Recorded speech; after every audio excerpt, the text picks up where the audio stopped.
भगवान श्री कृष्ण के एक परम भक्त हुए रसिक मुरारी दास जी। एक बार की बात हुई कि उनके गुरु जी की एक ज़मीन नवाब ने छीन ली और उन पर टैक्स बढ़ा दिया। यह समाचार सुनकर उनके गुरुदेव रसिक मुरारी जी को बुलाया और बताया कि बेटा, नवाब ने मेरी ज़मीन हड़प ली है और मुझ पर कर बढ़ा दिया है। इस ज़मीन पर जो धान की खेती होती थी उससे संतों की सेवा हुआ करती थी, अब कैसे होगी। तब रसिक मुरारी जी ने कहा, गुरुदेव आप जरा भी चिंता न करें, मैं उस नवाब के पास जा कर के और उससे बातचीत करके आऊँगा। इतना कह करके गुरु जी को प्रणाम करके रसिक मुरारी जी उस नवाब के पास चले गए। जब वे नवाब के पास उसके गांव में पहुँचे तो वहाँ उनके बहुत से भक्त थे। उन्होंने जब भक्तों ने देखा रसिक मुरारी जी को तो उन्हें बड़े आदर सम्मान के साथ अपने घर पे ले गए और उनकी सेवा शुश्रूषा की। और तब पूछा, गुरुजी आपका यहाँ पर आगमन किस कारण से हुआ है। तब रसिक मुरारी जी ने कहा, यहाँ के नवाब ने हमारे गुरुदेव की ज़मीन हड़प ली है, मैं उनसे बातचीत करने आया हूँ। तब लोगों ने बताया, उनके भक्तों ने, कि वह बड़ा क्रूर और अत्याचारी नवाब है, आप कृपा करके मेरी बात मानिए, आप वापस चले जाइए, उससे बिल्कुल मत मिलिए। वह बहुत ही निष्ठुर है और कभी कभी तो संतों को मरवा भी देता है। पर रसिक मुरारी जी ने कहा कि वो जो कुछ भी करेगा मुझे उसकी चिंता नहीं है, मैं तो अपने गुरु की आज्ञा का पालन करने के लिए आया हूँ और मैं उनकी आज्ञा पालन किए बगैर नहीं जाऊँगा। इस तरह से गुरु रसिक मुरारी जी लगभग 3 दिन तक वहाँ रहे। तो यह समाचार नवाब तक पहुँच गई कि कोई संत हमारे नगर में आकर के रह रहा है।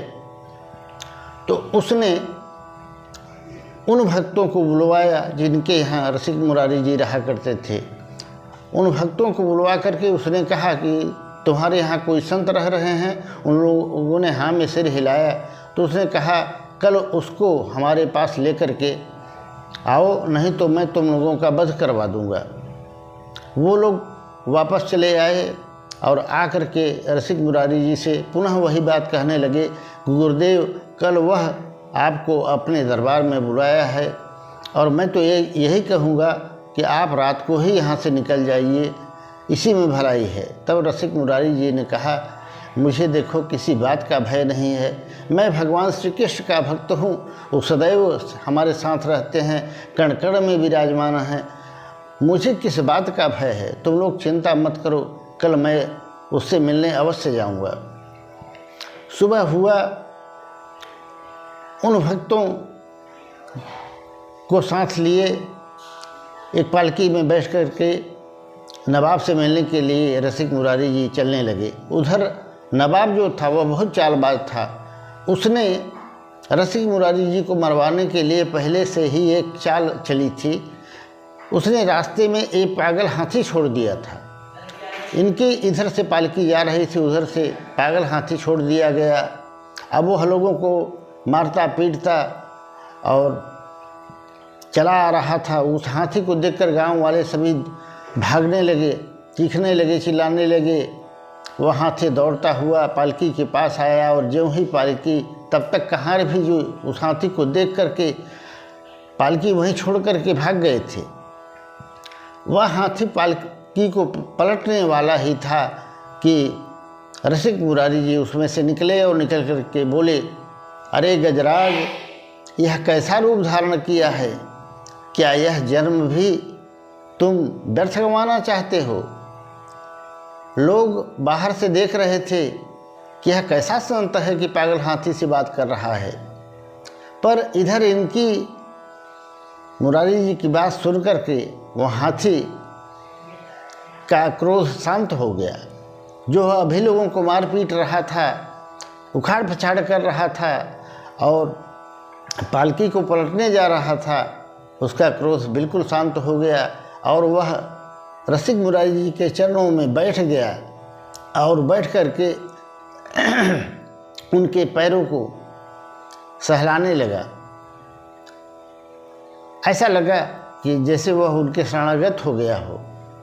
और जैसे ही हाथी बैठा तो रसिक मुरारी जी अपने हाथ में जो तुलसी की माला लिए थे उसके गले में पहना दिया, और तुलसी की माला पहनते ही उसका हृदय परिवर्तित हो गया, उसमें भक्ति का संचार हो गया, सारा क्रोध उसका समाप्त हो गया। अब तो वह उनका शिष्य बन गया। रसिक मुरारी जी नवाब के पास जाने लगे तो हाथी भी उनके पीछे पीछे शिष्य की तरह चलने लगा। और नवाब ने जब यह देखा तो उसके होश उड़ गए कि अरे यह तो कैसा संत है कि जो पागल हाथी था वह इसका शिष्य हो गया है। वह उठ करके महात्मा का स्वागत किया, स्वागत करके पूछा, आप बताइए गुरुदेव क्या आज्ञा है, मैं आपका क्या सेवा करूं। तब रसिक मुरारी जी ने कहा कि आप हमारे गुरुदेव की जो ज़मीन हड़प लिए हैं वही वापस कर दीजिए और मुझे कुछ नहीं चाहिए। तब उस नवाब ने कहा, मैं वह ज़मीन तो देता ही हूँ, उसके साथ साथ और भी ज़मीन देता हूँ और सारी सामग्री देता हूँ। उसने वह ज़मीन और साथ साथ बहुत सी ज़मीन और सामग्री दे करके विदा किया। और जब रसिक मुरारी जी अपने गुरुदेव के पास वापस आने लगे तो वह हाथी भी उनके पीछे पीछे शिष्य की तरह चला आया। गुरुदेव ने जब देखा कि यह हाथी, तो रसिक मुरारी जी से पूछा कि यह हाथी कौन है। तब उन संत जी ने कहा, इनका नाम गज गोपाल दास है, यह भगवान कृष्ण के भक्त हैं और आज से संतों की सेवा का कार्य करेंगे। अब वह गज गोपाल दास संतों की मंडली में रह के अपना जीवन यापन करने लगे।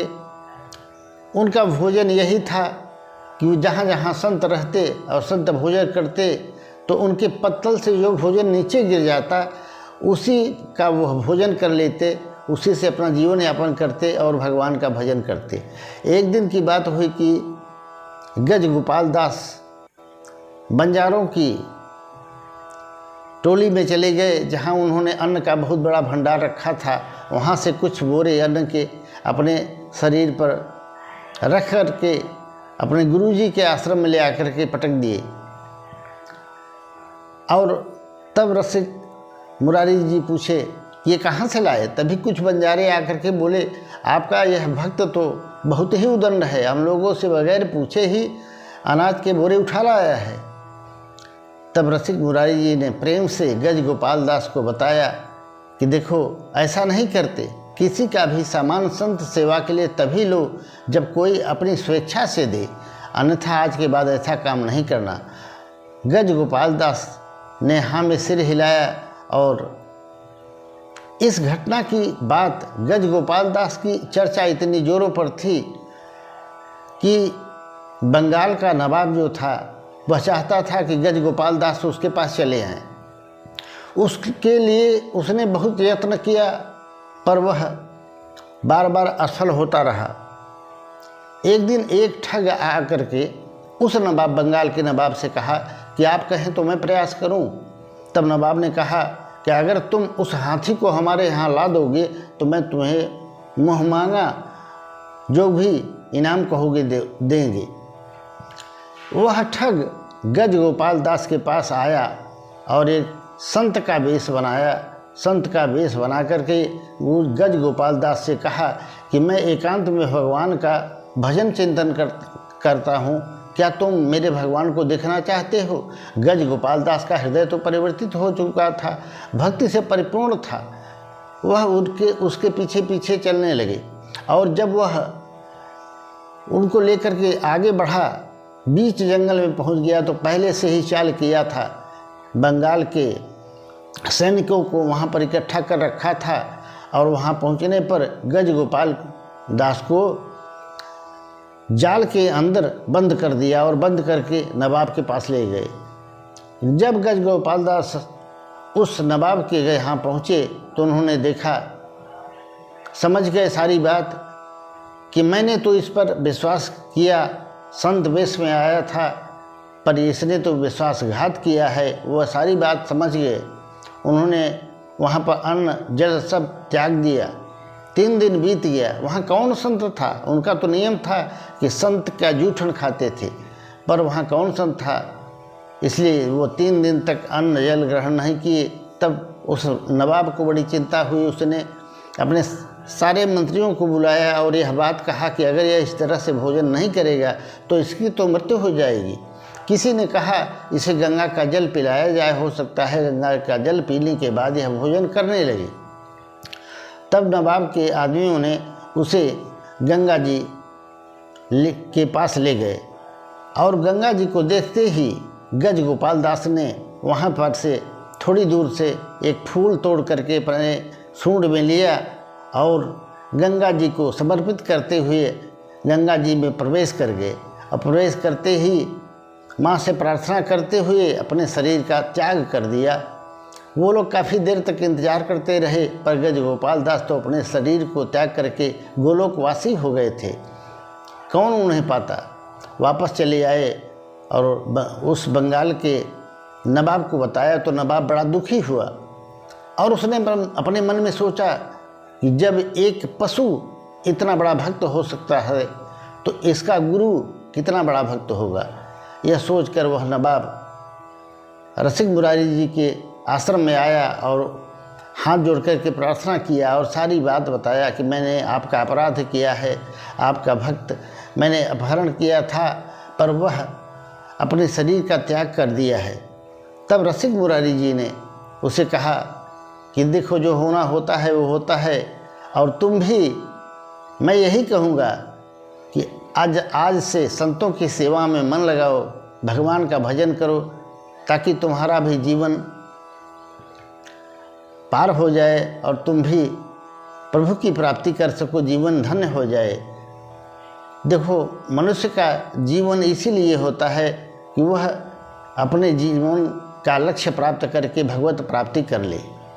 तो जो भगवान कण कण में मौजूद हैं, सर्वत्र मौजूद हैं, सबके हृदय में स्थित हैं, उन प्रभु श्री कृष्ण जी के चरणों में बार बार प्रणाम करते हुए हम आप सभी से ये गुजारिश करेंगे कि कहानी अच्छी लगी हो तो वीडियो को सब्सक्राइब, लाइक अवश्य कर दीजिएगा एवं कमेंट में राधे राधे अवश्य लिख दीजिएगा।